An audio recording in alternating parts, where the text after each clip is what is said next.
Bonjour à tous, John Laughlin à l'appareil, je suis le directeur du Forum pour la démocratie internationale. Bienvenue à notre forum de cette semaine, un forum exceptionnellement matinal, ou devrais-je dire en fin d'après-midi, pour nos invités au Japon. Je suis accompagné de mon co-animateur Peter Lavelle à Moscou, de Jeremy Nell au Cap, ainsi que de nos deux invités, Pascal Lotaz au Japon et Mark Sloboda, également à Moscou. Pascal, tu as écrit l'autre jour, il y a environ une semaine, un article très intéressant sur le Conseil de la paix, la structure extraordinaire et improvisée que Trump a bricolée à Davos, alors que tout le monde était encore sous le choc de ces diverses menaces concernant le Groenland. Avant d'aborder le sujet du Conseil de la paix, et puisque nous avons décidé d'intituler cette émission « La politique étrangère de Trump », peut-être pourrais-je commencer par une question très simple.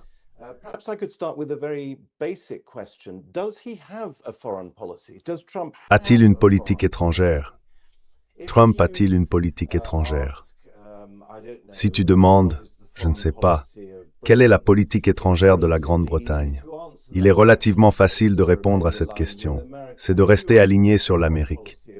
Si tu demandes quelle est la politique étrangère de la France, c'est de renforcer l'Union européenne et de la façonner à l'image de la France, et ainsi de suite. Mais Trump en a-t-il une? Ou s'agit-il simplement de déployer sans fin ce que j'aime appeler la doctrine du choc? En d'autres termes, faire des déclarations et des menaces complètement scandaleuses, faire monter les enchères, souvent avec la puissance militaire aussi, crier et hurler, renverser toutes les situations possibles, laisser tout le monde abasourdi, puis venir ramasser les débris. Quel est ton avis, Pascal?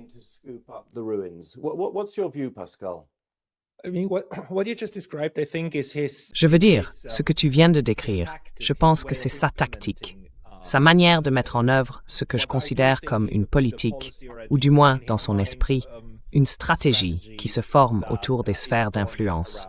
Point final. Je pense que cet homme croit que l'hémisphère occidental nous appartient et que nous négocions le reste de la manière la plus avantageuse possible. Et si nous cassons quelque chose au passage, eh bien, tant pis. Donc, il a projeté beaucoup de puissance en, tu sais, enlevant carrément le président du Venezuela, non? Un enlèvement. Je veux dire, aller kidnapper un président est d'un côté totalement contre-productif si l'on veut réellement changer les choses sur le terrain.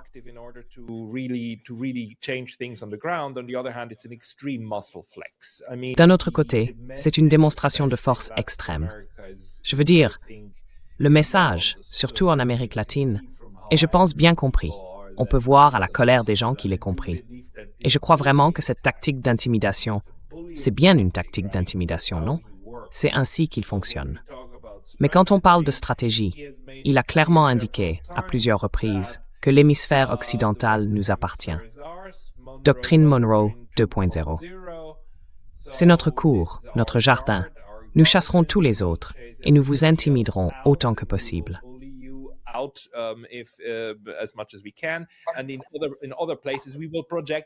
Et ailleurs, nous montrerons autant de force que possible, même si avec l'Iran, il montre en ce moment à quel point cette capacité est devenue limitée.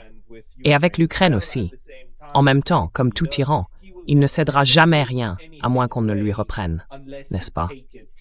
Donc même avec l'Ukraine, l'idée n'est pas « ayons la paix demain ». L'idée c'est « rendons la situation aussi coûteuse que possible pour la Russie ». Non pas parce qu'il a une revendication sur cet hémisphère, mais parce que pourquoi ne pas compliquer les choses s'ils ne veulent pas coopérer, n'est-ce pas? Il réfléchit constamment à la manière de créer un maximum de levier ou d'utiliser celui qu'il a sur tous les autres.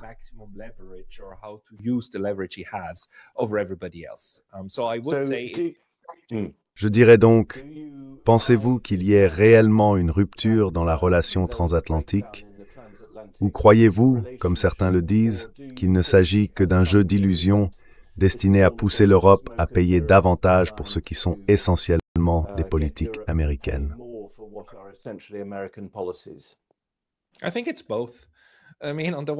Je pense que c'est un peu des deux.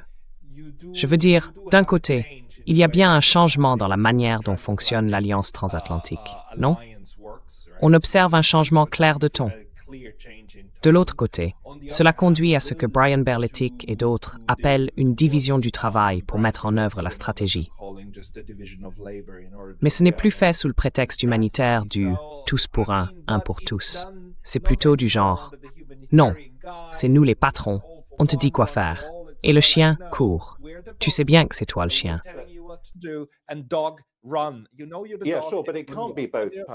Oui, bien sûr, mais ça ne peut pas être les deux, Pascal. Ça ne peut pas être à la fois une division du travail et une relation de chien et de maître d'un côté. Ça ne peut pas être ça, et en même temps un effondrement de l'alliance transatlantique. À l'époque de Davos, peu avant qu'il ne retire sa menace d'invasion, on disait que l'OTAN était morte.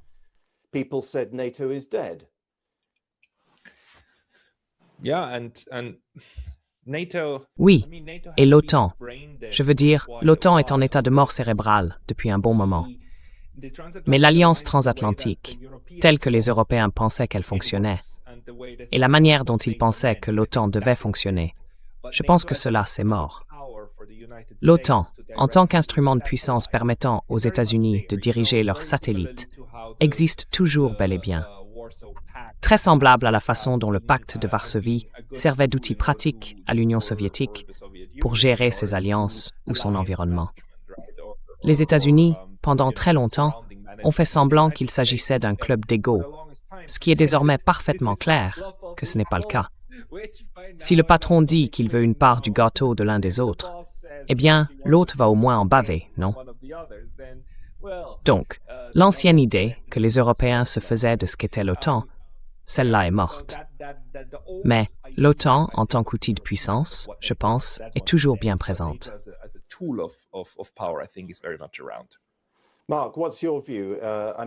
Marc, quel est ton point de vue? Je veux dire, lorsque l'administration Trump a pris le pouvoir, Marco Rubio a récemment accordé une interview en disant que nous vivions désormais dans un monde multilatéral et multipolaire et que l'Amérique était prête à discuter avec les autres grandes puissances sur un pied d'égalité et tout le reste. On n'entend plus vraiment beaucoup parler de cela aujourd'hui, n'est-ce pas, Marc?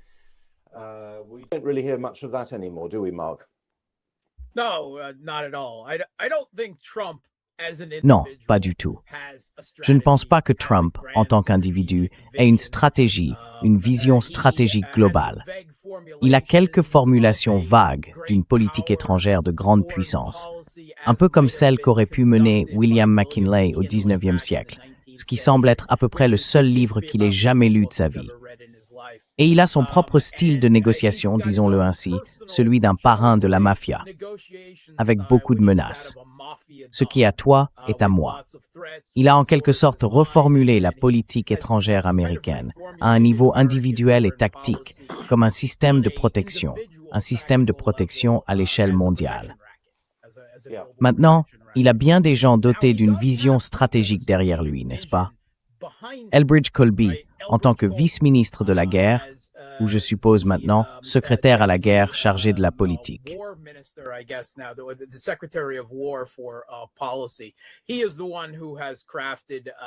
C'est lui qui a rédigé la stratégie de sécurité nationale et la stratégie de défense nationale de Trump, et qui, tu sais, essaye de mettre ces choses en œuvre comme politique.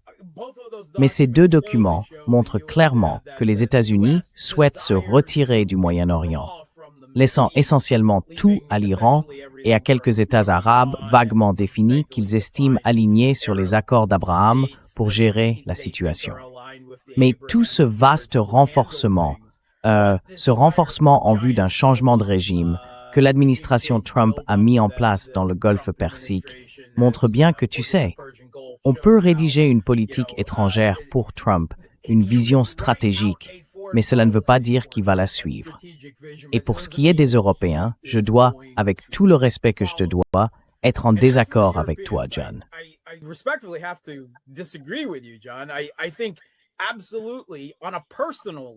Je pense qu'à titre personnel, il existe effectivement une profonde et sérieuse fracture entre l'élite politique européenne au pouvoir et Donald Trump. Cela ne signifie pas nécessairement qu'il y a une grande fracture transatlantique entre les États-Unis et l'Europe. car Trump n'est qu'un épisode passager. Il sera parti dans 3 ans. Et à moins que J.D. Vance ne poursuive sa ligne et nombre de ses politiques, nous reviendrons à un néoconservateur comme Marco Rubio ou à un démocrate qui renouera avec la forme et la rhétorique attendue de l'hégémonie mondiale occidentale dirigée par les États-Unis, ce que les Européens souhaitent réellement. Ainsi, ils ont adopté une politique consistant à composer avec lui et à prévenir cette fracture par une flatterie absolue.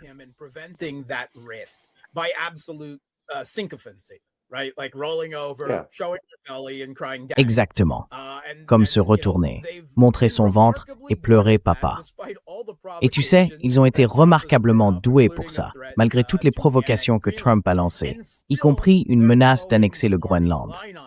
Et pourtant, ils continuent de suivre la ligne du parti à ce sujet. Oui, la dignité européenne en tant que civilisation est littéralement traînée dans le caniveau et souillée. Mais cela ne les dérange pas vraiment, tant que cela permet à l'OTAN de continuer d'exister. Et tant que c'est le cas, il n'y a aucune menace pour l'OTAN en tant qu'organisation, à moins qu'il n'y ait un profond changement de régime, soit aux États-Unis, soit en Europe. Cela ne disparaîtra pas. Trump, son administration, tout cela n'est qu'en surface.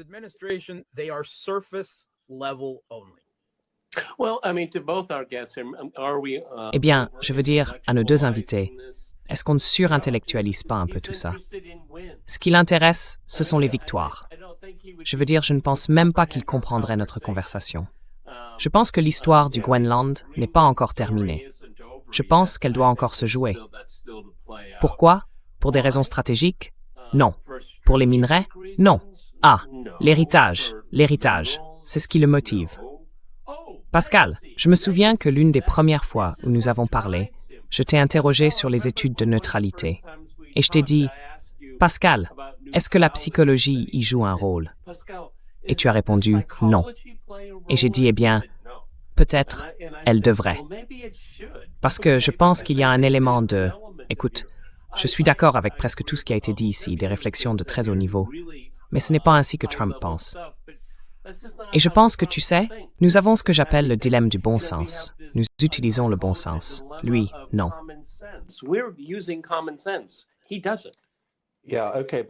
Oui, d'accord. Mais qu'en est-il d'Israël, Peter? Parce que, eh bien oui, il y a toujours ça. On ne peut pas tourner autour du pot. Est-ce qu'il est simplement opportuniste à propos d'Israël?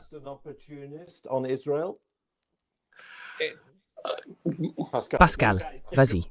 Tente ta chance sur celle-là, Pascal. Laissez-moi dire une chose. Vous savez, nous observons quelque chose de très intéressant en ce moment. Également, d'un point de vue de science politique. Il s'agit de la difficulté à séparer la personne du système en place. Alors, d'un côté, nous avons Donald Trump. Mais on voit clairement qu'il a ses propres problèmes à diriger ce navire, non? Et qu'en réalité, il ne le dirige pas vraiment. L'une des raisons pour lesquelles il utilise son propre réseau Truth Social, qu'il a créé de toutes pièces, ou fait créer de toutes pièces, c'est pour pouvoir publier devant 3 millions de personnes ce qu'il veut que l'affaire soit, ou la manière dont il veut présenter les choses. Ensuite, X et d'autres reprennent cela, et soudain, c'est un sujet, une façon informelle pour lui de faire des déclarations de politique concernant les États-Unis. Mais on voit bien que d'autres ne sont pas d'accord avec ça. Les désaccords, même avec Lindsey Graham, et le silence de certaines personnes autour de lui, comme Tulsi Gabbard, entre autres, montrent que tout cela ne se déroule peut-être pas comme il l'imagine. Et à quel point il est difficile pour nous de comprendre. Enfin, bon sang, qui prend vraiment les décisions?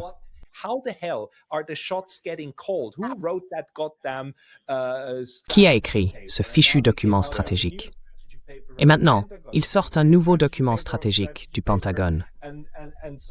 C'est comme leurs documents stratégiques, des documents stratégiques, et ainsi de suite.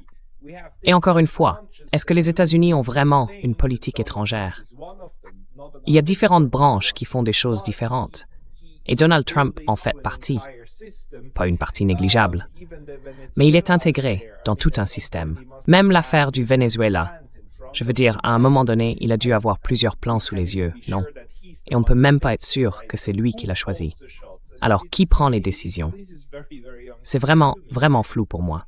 Marc, qu'en penses-tu? D'accord. Donc, Fair enough. Yeah. Go ahead. Je pense que Pascal a mis le doigt dessus, non? Il essaye de mener sa propre politique étrangère, tandis que les États-Unis, enfin, si on veut appeler ça le blob, comme l'a fait Ben Rhodes, l'État profond, la bureaucratie permanente, essayent de le gérer. Et tu sais, on a entendu des gens de sa propre administration précédente parler ouvertement du fait que tout leur jeu consistait à le manipuler, et à quel point c'était réussi et relativement facile. Bon, and c'est pas facile.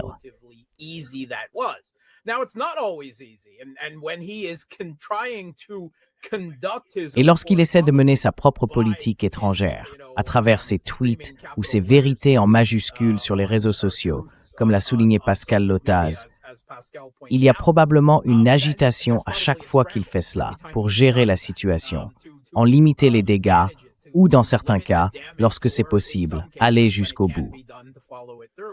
Je me souviens que Trump avait tweeté quelque chose à propos d'un changement de régime en Iran. Je me souviens qu'il avait crié à propos de tarifs douaniers de 100% sur tout pays commerçant avec l'Iran. Et je veux dire, quelqu'un a-t-il entendu quoi que ce soit de plus sur ces sujets? Non, parce qu'une partie de tout cela disparaît simplement dans l'éther à cause des efforts de gestion de crise de son administration et du reste de l'appareil d'État profond.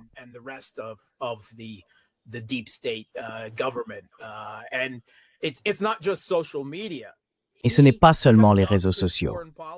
Il mène sa politique étrangère par l'intermédiaire de Steve Witkoff, n'est-ce pas? Et de son gendre, Jared Kushner, pas par le département d'État. Pourquoi? Il ne fait pas confiance au département d'État. Il n'aime pas le département d'État. Il comprend que c'est une partie du blob, l'élite de la politique étrangère, avec toute son orthodoxie et son endoctrinement géopolitique et idéologique. Or, vous savez, Witkoff et Kushner n'ont pas subi cet endoctrinement. Même Dan Driscoll, dans une certaine mesure, probablement pas. En revanche, ce sont des amateurs totalement incompétents qui n'ont aucune idée de ce qu'ils font en matière de diplomatie. et ce sont aussi des partisans d'Israël avant tout. Oui, et les partisans d'Israël avant tout. Maintenant, je n'ai aucun doute que Trump ait parfois des désaccords personnels avec Netanyahou, mais je pense aussi que Trump est, dans une large mesure, politiquement redevable à certains donateurs. Je ne vais citer aucun nom, Adelson ou autre, mais il est tenu de suivre une politique Israël d'abord. Il l'a fait entièrement durant sa première administration et maintenant durant sa seconde, au point que ses propres collaborateurs élaborent une stratégie de retrait des États-Unis du Moyen-Orient, tandis qu'il entreprend, disons, des démarches hésitantes vers un changement de régime en Iran.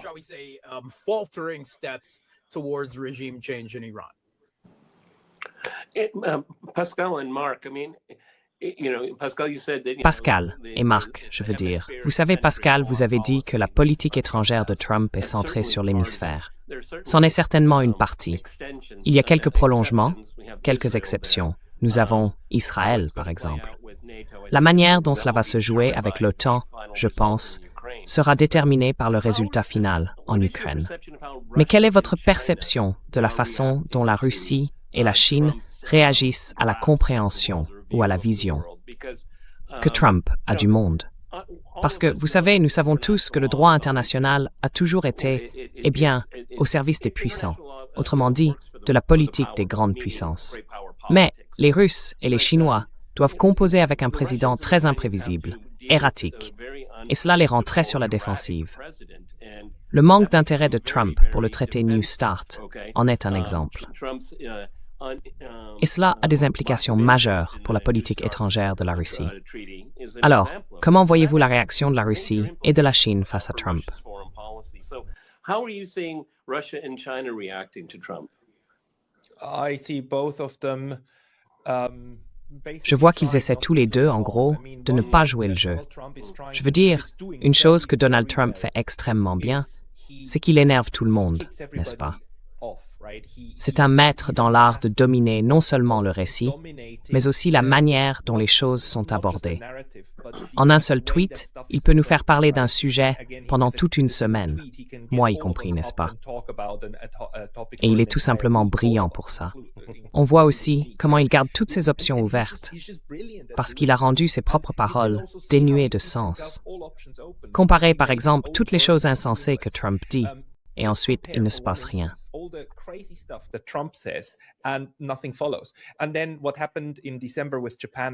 Et puis, il y a eu ce qui s'est passé en décembre avec le Japon et la Chine, lorsque la première ministre japonaise, lors d'une audition ou d'une discussion parlementaire, a déclaré qu'elle considérerait une attaque de la Chine continentale contre Taïwan comme une crise existentielle pour le Japon, et toutes les implications que cela entraînait. Cela a déclenché une importante escalade diplomatique entre les deux pays. Les mots échangés entre le Japon et la Chine comptent. Ce que dit la première ministre compte. Avec les États-Unis, ce n'est plus le cas. Et il a créé cet espace où ses paroles n'ont plus de poids, ce qui signifie aussi qu'il dispose d'une plus grande liberté d'action pour faire ce qu'il veut. Je pense que la Chine et la Russie l'ont compris, ce qui veut dire que si l'on joue le jeu, on ne fait que renforcer cet homme. Ainsi, les Chinois ont déclaré à propos des droits de douane, « Nous avons des lignes rouges, point final. »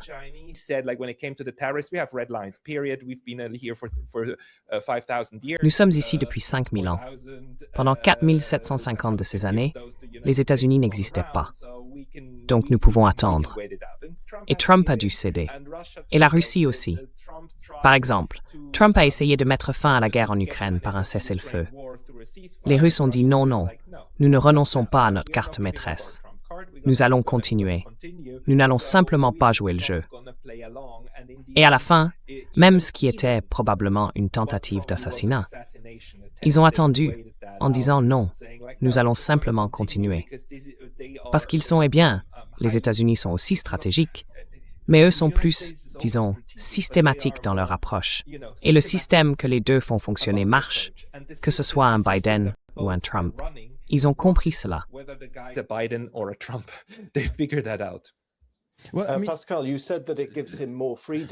Pascal, tu as dit que cela lui donnait plus de liberté, sa capacité à faire en sorte que ses mots ne signifient plus rien.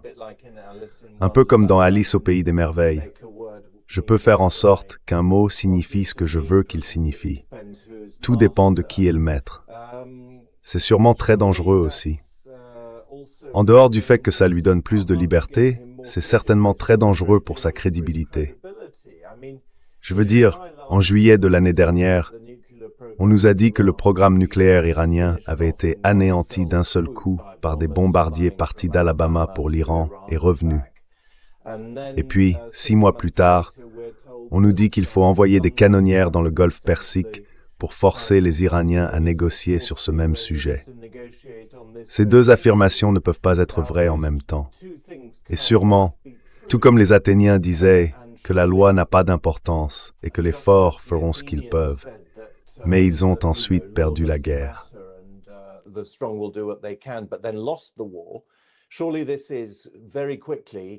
Il est certain que ça va très vite se désagréger, que ce soit comme stratégie ou comme tactique.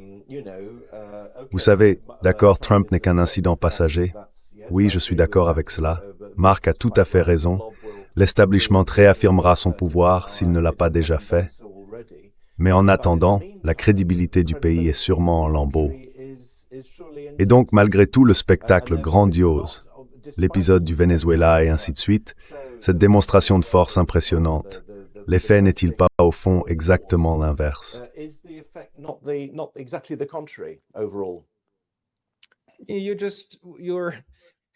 Ce que tu perds, c'est la confiance des autres, n'est-ce pas? Mais eux, ils ne cherchent pas la confiance. Ils veulent simplement pouvoir agir comme tu l'as dit. Les forts font ce qu'ils peuvent. Les faibles subissent ce qu'ils doivent. Ils considèrent tous les autres comme des faibles. Nous faisons tout ce que nous pouvons. Et la principale question aux États-Unis, c'est comment vendre cela à notre propre population, n'est-ce pas? Si tu joues sur les deux tableaux, tu peux toujours dire regardez, je vous avais dit qu'ils avaient des armes nucléaires. Je l'ai toujours dit. Ou bien, je vous avais dit que nous les avions détruites. Elles ont disparu. Tu gardes les deux options ouvertes, et peu importe laquelle est vraie. La seule chose qui compte, c'est celle que tu voudras vendre plus tard comme ayant été la vérité.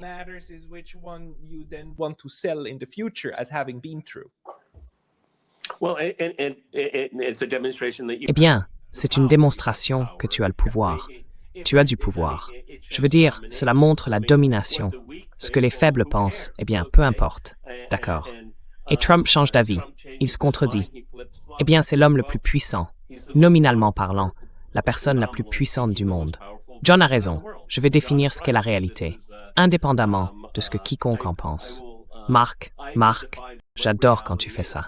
Vas-y. Mark, I love when you do that. Go ahead. First of all, this Tout d'abord, cette discussion sur ce qui s'est passé au Venezuela comme démonstration de la force militaire dominante des États-Unis. Je ne suis pas d'accord avec cela. C'était une démonstration de l'efficacité de la CIA à rallier des personnes à sa cause, et c'est, je crois, ce qui s'est réellement passé. Delcy Rodriguez, la ministre de la Défense, Lopez et d'autres ont clairement été cooptés par une combinaison de pots de vin, de chantage et de menaces, et ils ont livré Maduro. Oui, les forces spéciales américaines ont dû voler à basse altitude au-dessus d'un pays ennemi, au-dessus de la plus grande et de la plus fortifiée base militaire du Venezuela pour récupérer Maduro. Mais il a essentiellement été remis par les Vénézuéliens. Peut-être que sa garde cubaine a tenté de le défendre.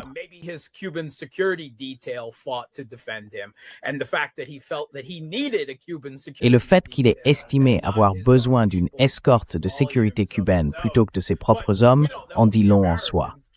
Mais nous ne savons pas si ce sont les Américains qui l'ont tué ou si les Vénézuéliens ont tué les Cubains. En effet, nous ne le savons pas.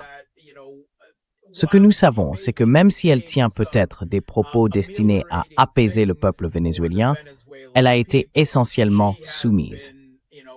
Je veux dire, Dan Ratcliffe, le directeur de la CIA, est venu au Venezuela et elle s'est inclinée devant lui et ils ont annoncé qu'ils prenaient le contrôle du renseignement vénézuélien, exactement comme ils l'avaient fait en Ukraine en 2014, et qu'ils allaient le reconstruire à leur image.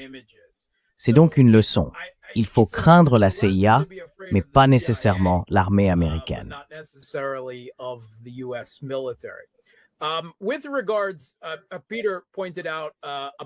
Concernant ce que Peter a souligné à propos de la création de la réalité, Trump, dans la sphère d'influence occidentale, en particulier aux États-Unis et dans les médias grand public occidentaux, est au-delà de la crédibilité. Il est méta, n'est-ce pas? Comme Karl Rove aurait dit un jour, ils créent leur propre réalité et agissent en conséquence. Maintenant, la Chine, la Russie et d'autres pays qui vivent encore dans le monde réel doivent décider comment gérer cela. La Chine, de toute évidence, ignore complètement la situation, tandis que la Russie joue le jeu dans une certaine mesure. Pas totalement, mais elle l'a parfois alimenté.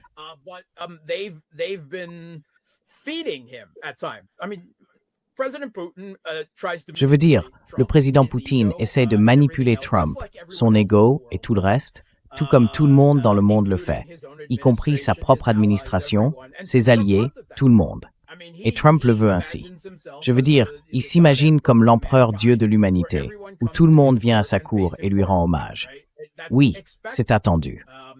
Maintenant, la façon dont il choisit de, réagir à cette flagornerie de la part de Poutine, il y voit un signe de respect et il a une certaine estime pour Poutine, c'est assez clair. Et c'est une relation différente. Il voit Zelensky comme un petit ver rampant, ce qui...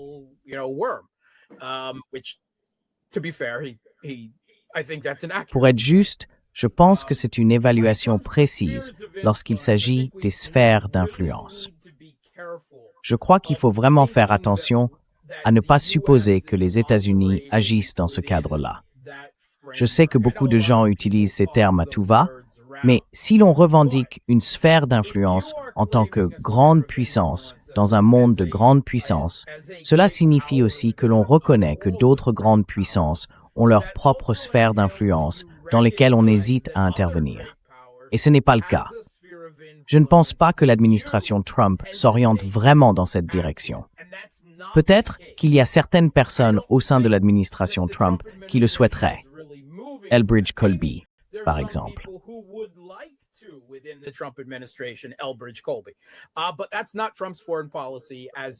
Mais ce n'est pas la politique étrangère de Trump, car il a essayé de diriger le Titanic. Au contraire, ce que nous voyons, c'est un repli et une réorganisation hégémonique, ainsi qu'une mise en avant des puissances intermédiaires, une division du travail. Mais il ne cède pas Taïwan à la Chine. Il ne cède pas l'Ukraine à la Russie.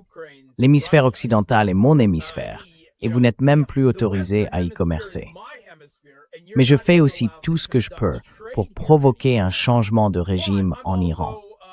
Il n'y a aucune reconnaissance de l'hémisphère oriental, ni de la discussion selon laquelle la présence militaire américaine dans l'hémisphère oriental ou la forteresse eurasiatique est une influence déstabilisatrice et ne devrait pas s'y trouver. Donc ce ne sont pas vraiment des sphères d'influence. Eh bien non, vois-tu, Marc, ce qui est à moi, et ce qui est à toi est négociable. Oui, c'est exactement ce que j'allais dire, Peter. Tu m'as devancé. Et du côté économique, qu'en est-il? Je veux dire, évidemment, Trump, c'est monsieur Tarif. Des tarifs ici, des tarifs là, il frappe fort. C'est ce sur quoi j'allais faire un commentaire. Oui, je sais, Germe, tu voulais intervenir là-dessus. Donc, c'est un aspect. Et puis, bien sûr, dans l'ensemble, ce que Marc vient de dire, tu as mentionné le Titanic, il essaie de le détourner de l'iceberg, ou quelque chose comme ça. Il essaie de faire cela dans un laps de temps très court, parce qu'on oublie toujours à quel point le pouvoir présidentiel américain est limité, à la fois par le système de frein et contrepoids, l'appareil bureaucratique, et aussi par le temps. Mais il essaie clairement de rendre l'Amérique à nouveau grande, ou du moins c'est ce qu'il semble. Mais quelle est la dimension économique? Cela implique-t-il, par exemple, un dollar faible?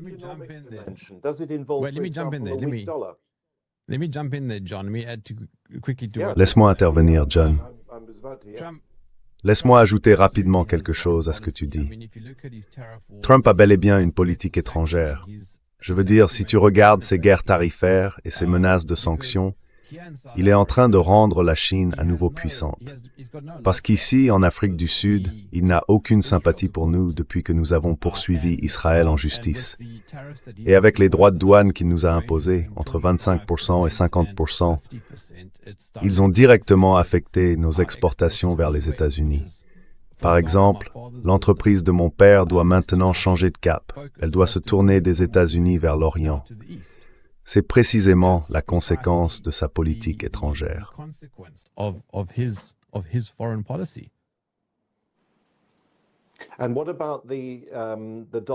Et qu'en est-il du dollar? Parce que, d'un côté, il a dit vouloir que le dollar reste la monnaie de réserve mondiale.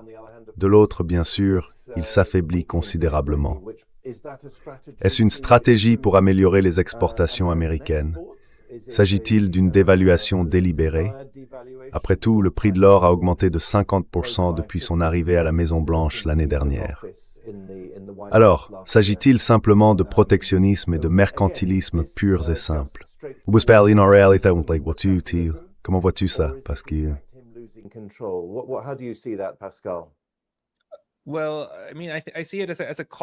Eh bien, je veux dire, je vois cela comme une conséquence de la manière dont il conduit la politique étrangère. Mais pas seulement lui. Je veux dire, souvenons-nous aussi de Biden. Et vous savez, tout cela a commencé bien avant, lorsque les États-Unis ont commencé à trop miser sur la carte structurelle. La raison pour laquelle les États-Unis ont eu cet empire, c'est parce qu'ils étaient un fournisseur de services mondial. Ils fournissent une grande partie du logiciel, Internet, Microsoft, Facebook, et ainsi de suite.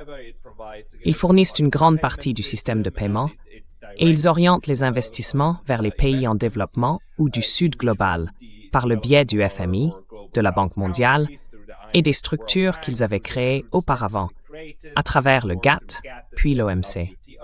Mais au moment où ces choses deviennent ne serait-ce qu'un peu différentes de la manière dont ils voulaient les utiliser, lorsqu'elles se transforment d'outils de pouvoir en outils d'un véritable, vous savez, engagement multipolaire, les États-Unis les ferment.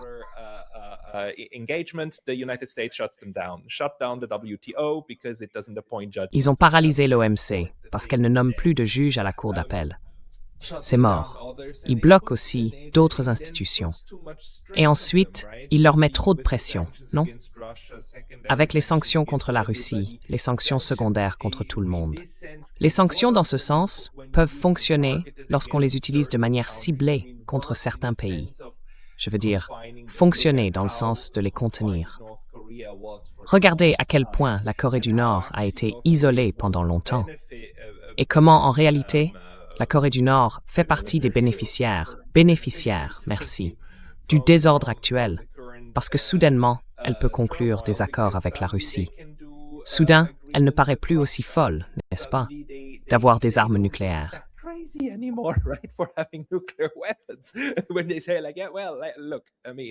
Quand ils disent, enfin, oui, bon, écoute, je veux dire, il y avait des raisons.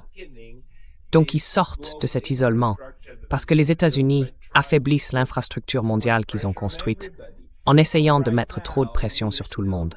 En ce moment, nous fonctionnons encore sur ce système d'exploitation. Nous tournons encore sous Windows. Mais tout le monde cherche une porte de sortie. Tout le monde se demande, où peut-on trouver le prochain meilleur système Linux? Afin de changer d'une manière ou d'une autre notre mode de fonctionnement. Cela prend du temps. Mais la Chine s'y appuie, la Russie s'y appuie, l'Organisation de coopération de Shanghai, les BRICS, et ainsi de suite. Et c'est quelque chose qui met Trump en colère. Et que fait-il? Il essaie simplement d'en rajouter, ce qui ne fera qu'accélérer le rythme du déclin.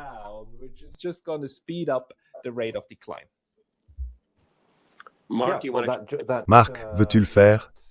Cela rejoint ce que j'ai dit dans ma question il y a un instant. En réalité, il est loin d'empêcher le déclin. Il l'accélère. Est-ce ainsi que tu le vois, Marc?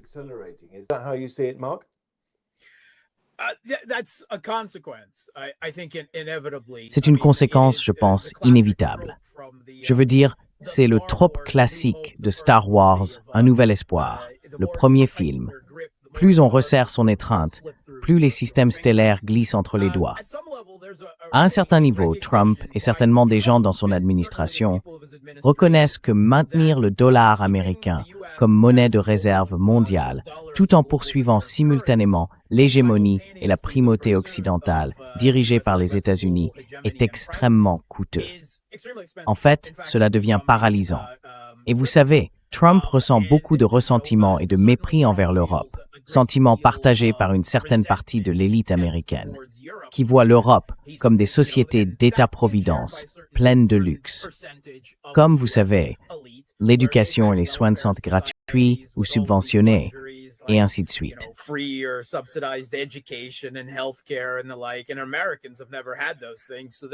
Et les Américains n'ont jamais eu ces choses-là, donc ils ne comprennent pas du tout. Ils pensent que les Européens ont profité gratuitement de l'hégémonie américaine. Il y a donc une tentative de partage du fardeau et de division du travail dans sa politique tarifaire. À un certain niveau, c'est Trump qui idéalise la présidence de William McKinley, pour une raison étrange. D'un autre côté, des responsables économiques de l'administration Trump ont parlé de la politique tarifaire sur le site de la Maison-Blanche, en disant que ce n'était pas une tentative d'abandonner l'hégémonie. Il s'agissait de faire payer le reste du monde à travers les tarifs douaniers. Et ils l'ont dit en ces termes. N'est-ce pas? Voilà la politique tarifaire. Maintenant, est-ce que cela va fonctionner?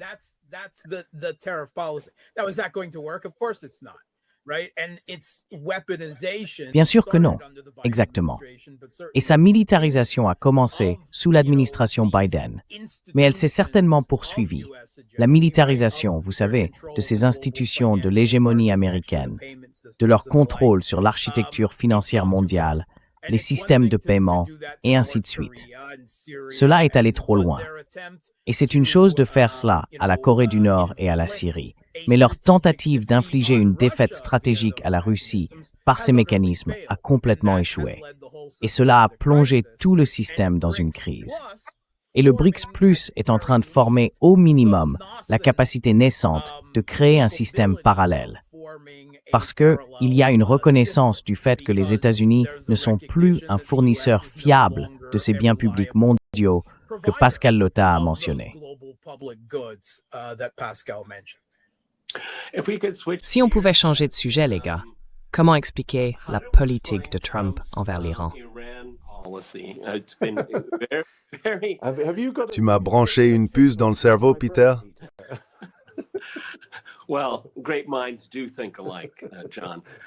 Eh bien, les grands esprits se rencontrent, John.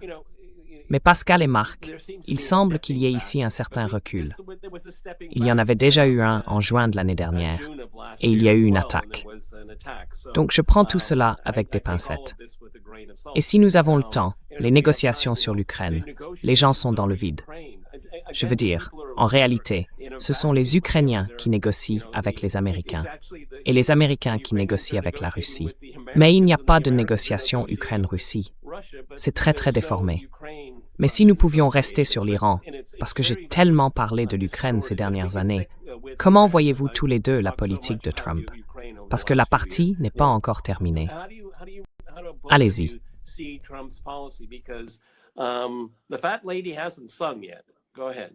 Absolument, absolument. Si je puis commencer, j'ai eu cette conversation hier sur ma chaîne avec Rainer Ripp, un ancien espion est-allemand en Allemagne de l'Ouest et un grand analyste stratégique. Il a fait une remarque très pertinente. Les États-Unis ont déjà procédé à des déploiements navals devant l'Iran, une fois en 2012 et une autre en 2007, et ces deux opérations étaient plus importantes que celles en cours. À ces deux occasions, ils avaient 2 ou 3 porte-avions sur place. En ce moment, ils n'en ont stationné qu'un seul. Ainsi, même si la rhétorique est la plus belliqueuse des 3 périodes, la force déployée est en réalité la plus faible. Cela se produit également à un moment où de nombreux systèmes de missiles dont disposaient les États-Unis ont été épuisés, par les États-Unis étendus, pour ainsi dire, en Ukraine, mais aussi en Israël. Une grande partie de ces stocks a été entamée.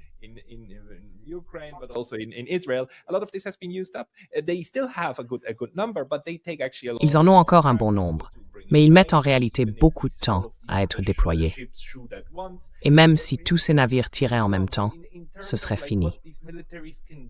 Donc en termes de capacité directe de ces armées, c'est en fait une force assez faible. D'un autre côté, ils ont bien tenté le changement de régime en activant tous leurs atouts, et je suppose que c'était la stratégie principale. D'une certaine manière, je vois ça comme un manque de coordination. Les navires sont arrivés un peu tard.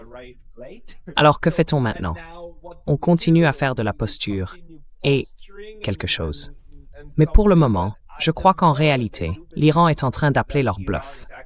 Je veux dire, il a déjà neutralisé la principale ligne d'attaque. Et maintenant, la question est de savoir ce qu'il advient de ce qui reste. C'est arrivé un peu trop tard.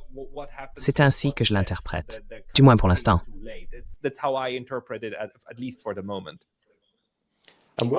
Et à quoi sert un porte-avions de toute façon?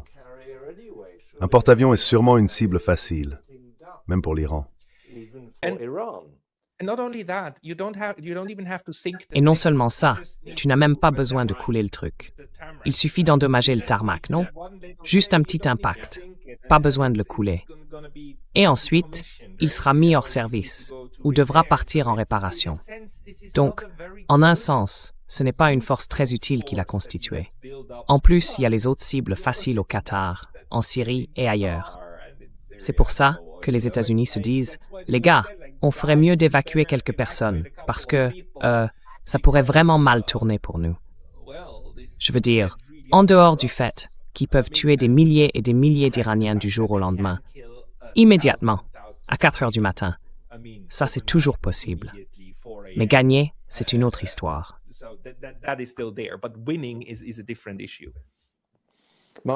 Marc, comme l'a dit Peter, le spectacle n'est pas encore terminé. Que penses-tu qu'elle chantera quand ce sera le cas? Okay, so Israel, Netanyahu, D'accord. Donc Israël, Netanyahou, voit bien sûr une brève fenêtre d'opportunité. Il comprend qu'il n'aura jamais une administration américaine plus favorable à laquelle il puisse faire pression pour agir. Et il veut que les États-Unis mènent pour lui une guerre de changement de régime contre l'Iran. Et nous avons déjà vu 2 épisodes de cela, n'est-ce pas? Le premier était la frappe de décapitation israélienne, où il pensait pouvoir renverser le gouvernement iranien en déclenchant quelques assassinats d'Assad et des frappes à distance depuis l'espace aérien irakien. Et cela n'a pas fonctionné. Cela s'est rapidement transformé en une guerre d'attrition par frappe à longue portée, où l'Iran prenait l'avantage et où les États-Unis ont dû intervenir, larguer quelques bombes, déclarer la victoire et exiger un cessez-le-feu. Ce que tu fais référence à la guerre de 12 jours de l'été dernier, la guerre de 12 jours de l'année dernière. Cette fois-ci, il s'agissait d'une nouvelle tentative d'insurrection menée par le Mossad et la CIA, destinée à déboucher directement sur un changement de régime militaire. Une fois encore, il sous-estime constamment la force et la stabilité du gouvernement iranien, ainsi que le soutien dont il bénéficie encore auprès de la majorité de la population iranienne. Ainsi, l'insurrection de la CIA et du Mossad a rapidement échoué. Apparemment, la technologie russe, du moins selon Forbes, aurait été utilisée non seulement pour désactiver Starlink, mais aussi pour localiser les terminaux, aidant le contre-espionnage iranien à repérer tous les agents de la CIA et du Mossad. Tu as raison, il y a eu un décalage dans le timing.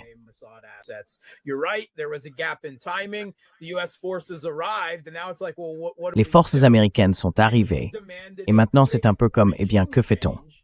Il a exigé un changement de régime rapide, et le Pentagone lui a dit, vous savez, l'Iran n'est pas le Venezuela, ça n'arrivera pas. Donc maintenant, je ne pense pas qu'ils sachent vraiment quoi faire. Cela ne veut pas dire qu'ils ont cessé d'essayer. Mais au fond, le grand problème ici, c'est le talon d'Achille de la défense aérienne américaine et israélienne, mais surtout américaine. Ils n'en ont pas assez. Ils ne disposent pas de systèmes de défense aérienne compétents, qu'il s'agisse du Patriot, du THAAD ou d'autres choses. Ils n'ont même pas grand-chose au-delà de cela. Et ils n'ont certainement pas le rythme de production d'intercepteurs pour les systèmes Patriot ou THAAD dont ils ont besoin.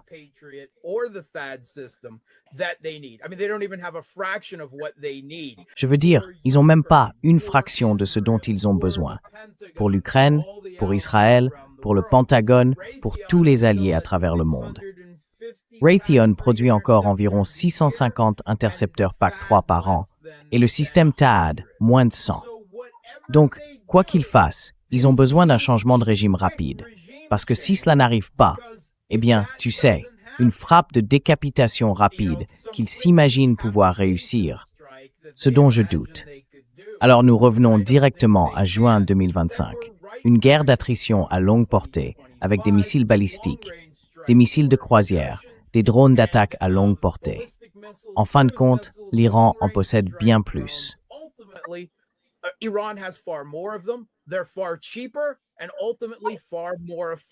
Elles sont bien moins chères et en fin de compte, bien plus efficaces que les systèmes de défense aérienne américains et israéliens, beaucoup plus coûteux et difficiles à produire. C'est une limite géopolitique de la puissance dure des États-Unis, non seulement vis-à-vis de l'Iran, mais aussi de tout pays ayant désormais la capacité de riposter contre les États-Unis. Et la prolifération de la technologie des drones a rendu cela possible. Théoriquement, cela pourrait être n'importe qui, y compris le Yémen, y compris les Houthis, capable de chasser les États-Unis de la mer Rouge en raison des coûts en jeu. Or, le Venezuela n'a pas suivi l'évolution de la puissance militaire. Ils ne se sont pas concentrés, ils n'ont pas construit.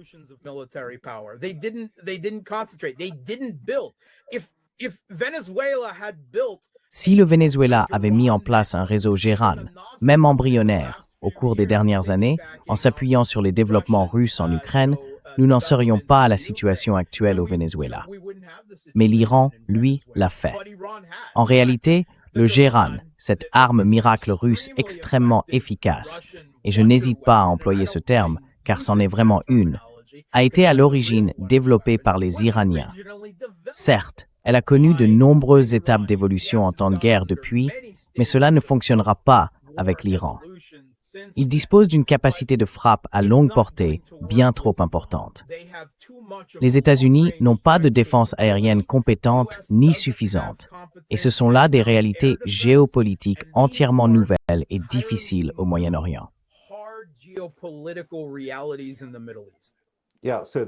Oui, donc Karl Rove, le créateur de réalité, le showman de la télé-réalité ou de l'irréalité, s'est heurté à la réalité. Yeah. Tout à fait. Je veux dire, on l'espère, non? L'espoir, c'est qu'à un moment donné, ils se rendront compte que non. Il te faut une porte de sortie, non? Et peut-être que tu sais, une chose à garder à l'esprit, c'est que malgré toutes les stupidités que Trump a pu faire, je ne pense pas qu'essayer de déclencher une troisième guerre mondiale en fasse partie. Je pense qu'il essaie en fait de faire ce qu'il veut sans entrer dans le domaine nucléaire. Regarde ce qu'il n'a pas fait.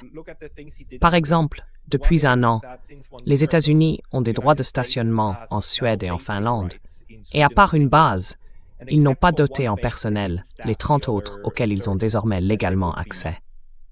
Il semble donc y avoir une certaine hésitation à aller au-delà de l'Ukraine, non? Donc l'Ukraine, oui, encore une fois, c'est un peu « ce qui est à moi, ce qui est à toi est négociable ». On négocie cela. Mais on ne le fait pas dans ces zones très très précaires, du moins pour l'instant.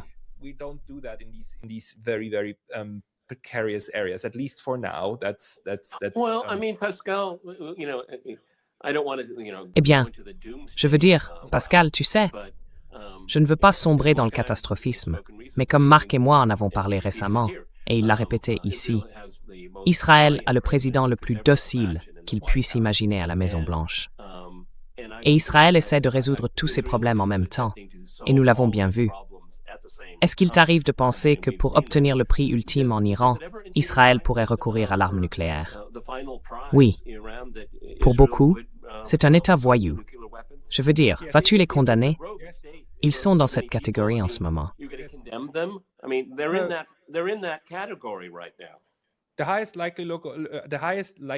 La probabilité la plus élevée qu'un État utilise des armes nucléaires concerne sans aucun doute Israël. Car, encore une fois, toute la stratégie de survie d'Israël consiste à s'assurer que tout le monde autour brûle. Allumer le feu ici et là, puis, petit à petit, grignoter le terrain, n'est-ce pas? Le plateau du Golan et tout le reste, le génocide à Gaza, l'extermination en Cisjordanie, et ainsi de suite. Mais il faut que tout le monde vive sous une attaque constante, et ils veulent étendre cela à l'Iran. La seule raison pour laquelle l'Égypte n'est pas directement visée, c'est qu'elle joue plus ou moins le jeu. Mais tous les autres sont pris pour cible. Et le but n'est pas de gagner. Le but est simplement de s'assurer que tout le monde soit tellement affaibli qu'Israël puisse d'une manière ou d'une autre prospérer dans ce contexte. Et si des armes nucléaires sont nécessaires pour mettre en œuvre cette stratégie, je crois qu'ils les utiliseront. J'ai un peu de mal avec l'autre question. Pourquoi Israël n'a-t-il pas utilisé d'armes nucléaires? Je veux dire, d'accord, supposons qu'ils aient violé tous les traités internationaux possibles, qu'ils rasent Gaza, et tout ce qu'on entend, c'est « Oh, ça pourrait arriver, ça pourrait arriver ». Pourquoi ne l'ont-ils pas fait?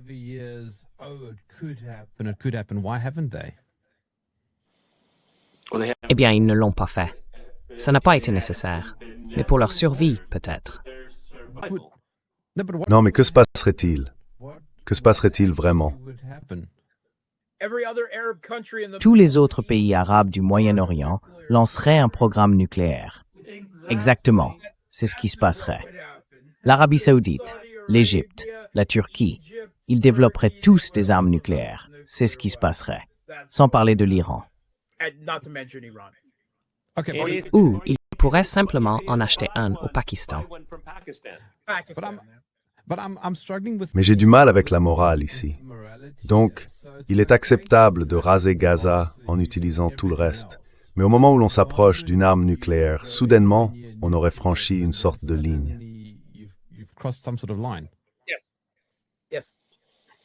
Oui, oui, tout à fait. C'est une ultima ratio. Et nous n'avons pas encore atteint ce stade final, du point de vue des Israéliens, je dirais. Je veux dire, on garde cette option pour la toute fin. Et pour le moment, les choses se passent relativement bien. Je veux dire, ça pourrait aller mieux, mais vous avez réussi à mener un génocide à Gaza. Attends, Pascal. Pour juste Sir-Justin ne fait que se défendre.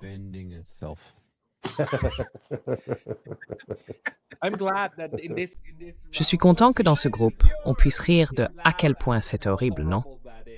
Mais il y a vraiment des gens qui, s'ils nous entendaient, voudraient nous voir derrière les barreaux.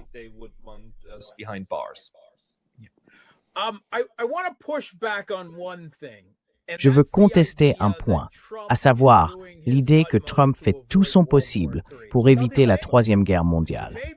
Peut-être qu'il le pense. Mais je veux souligner que même s'il s'est éloigné du soutien militaire direct au régime de Kiev, préférant que les Européens payent pour l'équipement américain, ce qui ne fonctionne pas très bien, il a intensifié la guerre menée par la CIA contre la Russie à un niveau que l'administration Biden n'avait jamais atteint.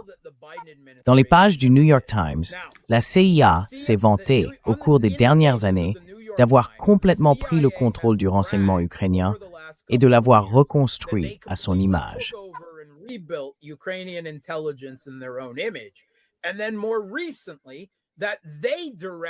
Et puis, plus récemment, qu'ils ont dirigé les attaques du régime de Kiev contre les raffineries de pétrole et les infrastructures énergétiques russes, ainsi que les attaques contre les navires civils transportant du pétrole en mer Noire, en Méditerranée, dans l'Atlantique et au-delà. Et ensuite, il y a eu cette tentative d'assassinat massive par drone, menée par les services de renseignement ukrainiens contre la résidence présidentielle russe dans la région de Novgorod, à Valdai. Y a-t-il quelqu'un qui croit que les États-Unis n'étaient pas au moins informés et n'ont pas donné leur feu vert à une tentative d'assassinat contre le président russe? Parce que je ne crois pas une seconde qu'ils n'étaient pas dans la boucle, qu'ils n'ont pas au moins approuvé cette opération. Cela signifie que Trump vient d'essayer d'assassiner le dirigeant de la plus grande puissance nucléaire du monde. Marc, penses-tu qu'il était au courant de ça? Absolument. Et toi, tu le penses?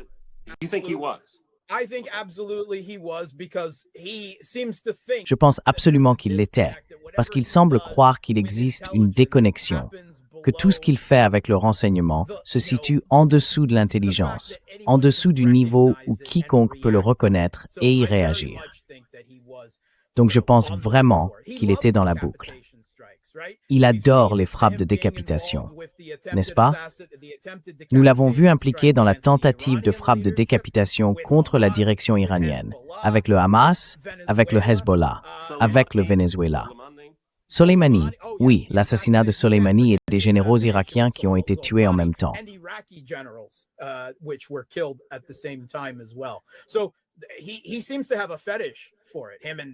Il semble avoir une sorte de fétichisme pour ça.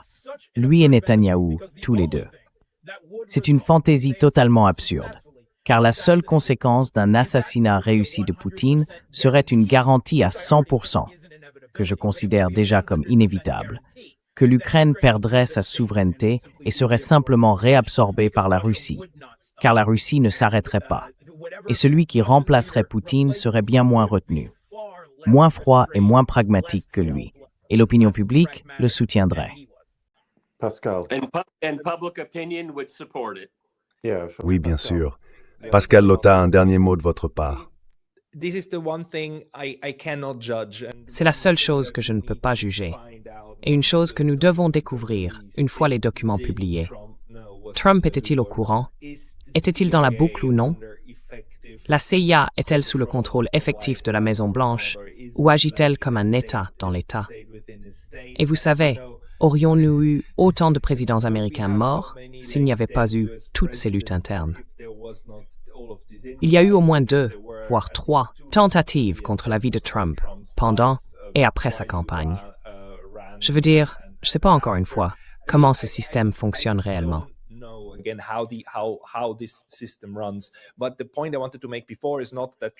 Mais le point que je voulais souligner auparavant, ce n'est pas que Trump fasse tout son possible pour éviter une troisième guerre mondiale.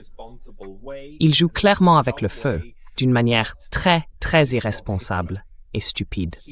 Mais ce n'est pas Hitler. Il n'a pas cet état d'esprit de conquête, de sang et de gloire.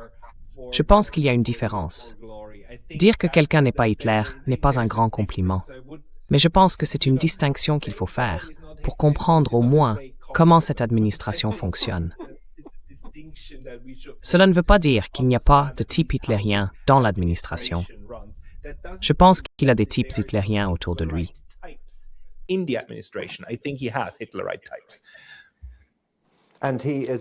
il est obsédé par cette idée de paix.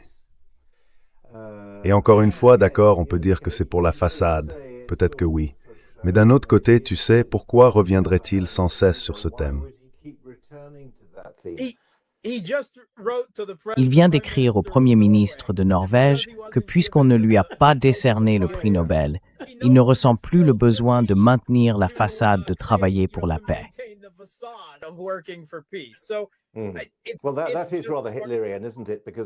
Eh bien, c'est plutôt hitlérien, n'est-ce pas? Parce que bien sûr, en 1939, Hitler a dit « J'ai toujours lutté pour la paix, mais maintenant on m'a poussé trop loin. » Très bien. Eh bien, en effet, nous devons attendre, comme vous le dites, les archives et peut-être d'autres preuves pour découvrir qui contrôle réellement qui. Je ne suis pas sûr que nous soyons plus proches de la vérité, mais cela a été absolument fascinant de vous écouter tous les deux, Pascal Lotaz et Marc. Merci beaucoup d'avoir été avec nous et merci à tous de nous avoir regardés. Nous vous retrouverons la semaine prochaine. Merci encore. Au revoir. Merci beaucoup. Merci.